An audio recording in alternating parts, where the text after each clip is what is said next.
অনেক ব্যবহারের জিনিস আমি হারিয়েছি, কিন্তু এইবারের মতন কষ্ট মনে আমি একবারও পাইনি। কিছুদিনের ভেতরে একটা প্রোগ্রাম আছে আমাদের, তাই সবাই মিলে গিয়েছিলাম শপিং করতে। ওদের ভিডিওগুলো তোমাদের সাথে শেয়ার করেছিলাম, কিন্তু আমার ভিডিওগুলো আর শেয়ার করা হয়নি। এইসব ড্রেসগুলো আমি সাধারণত পরি না, কিন্তু খুব শখ করে নিয়েছিলাম যে এই প্রোগ্রামটাতে যাচ্ছি পরবো। সেখানে আমরা প্ল্যান করেছিলাম হোয়াইট আর ব্ল্যাক দুদিন দুই রকম ড্রেস পরবো।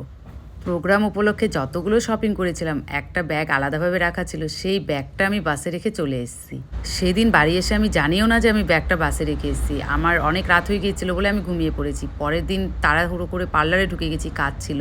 ৩-৪ দিন পরে আমি জানতে পেরেছি যে আমার ড্রেসের ব্যাগই নেই। ততক্ষণে যেই বাসে এসেছিলাম সেই বাসের কাছে খবরও নিলাম, ওনারা নাকি দেখেননি আমার ড্রেসটা। আমি আমার ব্যবহারের অনেক জিনিস বিয়ে ফেলে আসি, হারিয়ে যায়, আবার পাই বা কিছু, কিন্তু এইবারের মতন মনে হয় মন খারাপ আমার কোনো বারও হয় না। এক তো এতগুলো টাকা চলে গেল, তার এক কষ্ট, তারপরে আর একটা কষ্ট যে ড্রেসগুলো আনলাম একটা দিনও আমি পরে দেখতে পারলাম না যে কেমন।